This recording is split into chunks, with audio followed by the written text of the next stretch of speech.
Hello, best of Trekkers! We are back from hiatus with the remaining 215 episodes almost completely watched for final rankings. And I'm really glad we took the time to get nearly complete before doing any more of this show, because several episodes that were in or near our original top 100 episodes is now in this block. This is Best of Trek, Worst of Trek, and I am your host, Dustin Wing.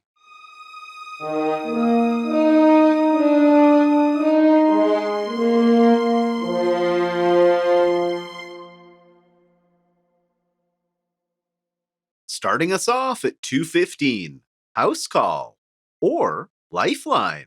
Thanks to the defiance of Reg Barkley, Voyager starts getting mail from the Alpha Quadrant, with a chance to respond. News for the Doctor comes that his creator and body double, Louis Zimmerman, is dying, but techniques he developed in the Delta Quadrant could be a cure. This requires him to be sent to the Alpha Quadrant for the second time, only to be met with the fact that his programmer is not the nicest guy in the galaxy, as evident by the Doctor's original poor bedside manner. Dr. Z won't let an obsolete model that caused him years of madness trying to fix even scan him, let alone treat him. In the end, the Battle of Wills quiets as Reg Barkley creates a problem with the EMH only Zimmerman can solve, to try and get the two to bond.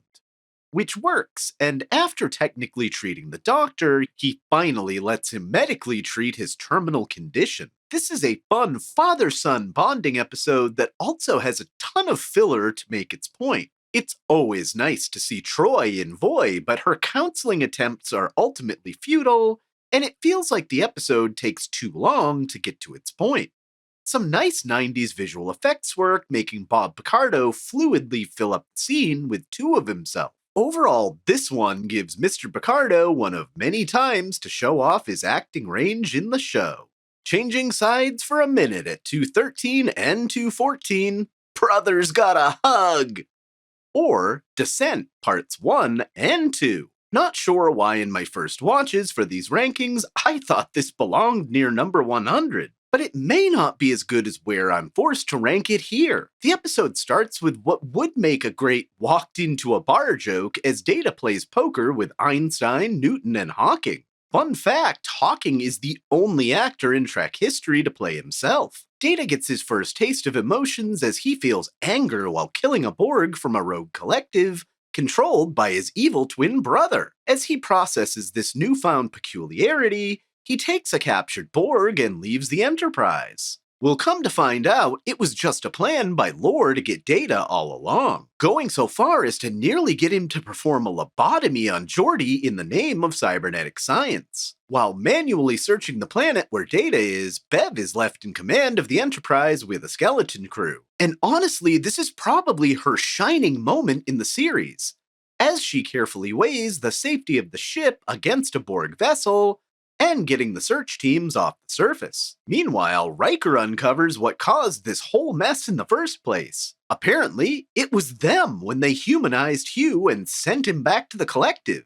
It fragmented the minds of the Borg on this vessel and caused them to separate from the collective. But their minds, not used to individuality, heard the narcissistic rants of Lore, and many followed. Except a group led by Hugh himself that lives in caves below Lore's Power Ranger headquarters. In the end, Data puts his brother down hard, and they leave Hugh in charge of leading these Borg into a better future. Bev in command is the high point of this two-parter, and otherwise feels like a single episode worth of plot dragged out into a season cliffhanger. But hey, it gives Nechayev a chance to do something non-Cardassian related, having your senses deceived at 211 and 212. Director's Cut, or The Menagerie Parts 1 and 2. The Cage is the only episode of live-action Star Trek I have purposely left off this list. Though for those interested, it would probably score somewhere down in the 500s for me. It was a pretty mediocre script that rated the studio's costume department for as many different things as it could, yet somehow turning it into a clip show told in past tense, with an added trial component, turns it into a Hugo Award-winning redemption moment for Pike. In a nice bit of continuity, going in production order and not by airing, the episode picks up at Starbase 11, where Kirk just came off a court-martial, and now Spock decides he'd like to join Jim in the hot seat. After he kidnaps Delta Radiation Husk Pike, and gives unlawful orders to take the ship to Talos, the only place in the galaxy the Federation of Planets still has a death penalty for visiting. The Talosians give Spock a leg up in his defense by beaming the footage of the cage into the proceedings, telling the story Pike can no longer tell himself. One that mirrors where we find Pike again a few years later at the beginning of Strange New Worlds, in a crisis of faith and commitment after coming off a rough mission. I do like that it gives Pike a lived-in quality at what was supposed to be the beginning of a series. Upon Pike's first visit to Talos, he finds some supposed crash survivors, among them a woman named Vina that's not quite the same as the rest. The Talosians take Pike hostage and force him to relive his past battle on Rigel, among other random fantasies, because, again, wardrobe department. The high point of this whole fiasco is Majel Barrett as number 1, probably her best role in all of Star Trek, and it's unfortunate it wouldn't last, because her rescue efforts show her to be an amazingly capable commander. By the end, Pike takes one of the Talosians hostage to escape the cage they put him in, and then tried to tantalize him with Vina and even number 1 and Yauman Fiery Redhead. Back in the present, the Enterprise finally makes it to Talos, and it was always about Spock giving Pike both a chance to feel fully human again and be with a woman he could never forget. TOS's only two-parter is one of the better episodes and sets up some great storylines for Pike in modern Trek, though much of the cage is dated filler-esque material that keeps it just out of the top 200. Achieving godlike status at 210, the Picard.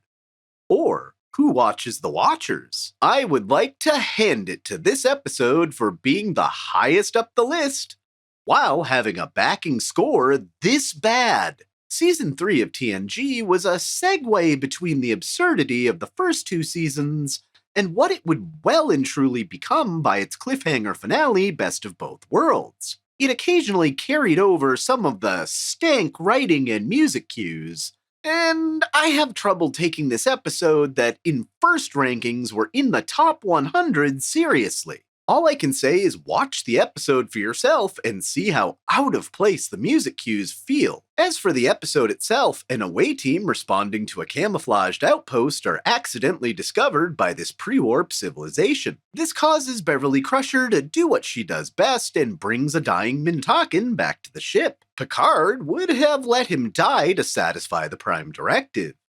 Things get more primey-wimey breaky-wakey when they return the man to his people, but he remembers flashes of consciousness from sickbay, heralding in an era of the Picard as a godlike figure, to which Picard reluctantly decides that the best course of action is to take the village leader by transporter and explain the difference between magic and tech. Doesn't stop him from getting shot in his mechanical heart on a bluff gone wrong in the end. It's a really straightforwardly good episode. The message is out in the open and generally works. Did I mention the music? Going Home at 2:09, Power Dynamics, or Sound of Thunder. In a rare twist for Discovery, this episode starts with 5 minutes of exposition. But not from Burnham. Saru actually has a fairly interesting monologue as he deals with post-Vihari and comments on where his crewmates are, including Culber, fresh out of the Mushroom Kingdom. The next Red Angel appearance takes him to his homeworld for the first time since joining Starfleet. We learn that, much like in the Mirror Universe, the Ba'ul use forgotten knowledge about Vihari to dominate the Kelpians. Saru's return puts Discovery and Pike in the middle of the fight against oppression, giving another opportunity to bend the crap out of that old Prime Directive.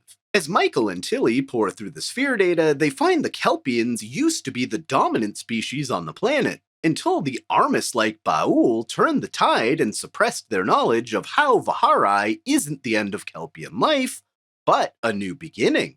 The Ba'ul, especially their voice, are truly terrifying, and there's some really cool special effects with the Ba'ul ships and base. It's a very hopeful, normal episode of Trek, which contrasts with a lot of Disco's other stories, though it could have done without J.J. Abrams' levels of lens flare. Adopting a Changeling at 208, how Odo got his goo back. Or The Begotten. This one's pretty straightforward with a beautiful ending. Quark sells Odo a dying baby Changeling, one of the 100 like himself sent out into the galaxy with no knowledge of what it is. Odo takes on the role of father figure and researcher all in one, which brings his own unwanted researcher father figure to the station to help as the preeminent scientist on changelings. There are some wonderful moments for Odo, the former changeling, and after going through the process of trying to get the baby to realize its sentience, Odo grows a new appreciation for Dr. Moira. Unfortunately, their efforts aren't enough to save the changeling's life, but it somehow burrows into Odo and gives him the ability to shapeshift again. The A-plot is top-notch and begs this episode to be ranked higher. Unfortunately, the birth of Kiriyoshi and the B-plot turning into a machismo contest between O'Brien and Shakar is a pretty big B-plot miss in the series. Ah, computer. That program is available. Thanks, Major. Thanks, Major. Last time on Star Trek The Next Generation. Thanks, Major. A 30% increase would exceed safety limits. Major. Object is a Class F shuttlecraft. Thanks, Major. Locked on. Tractor beam ready. Thanks, Major. Any such attempt will cross-circuit the vessel's life-supporting system. Thanks, Major.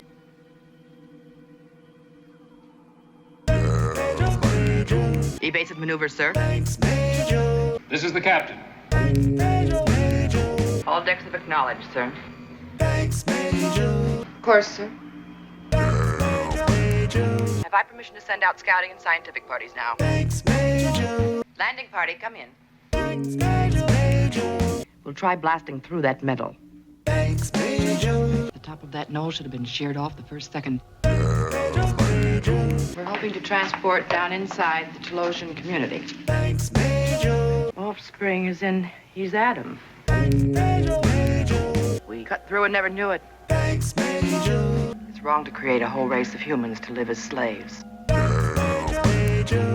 Isn't she coming with us? Thanks, Major. Thanks, Major. Affirmative. Thanks, Major. It cut so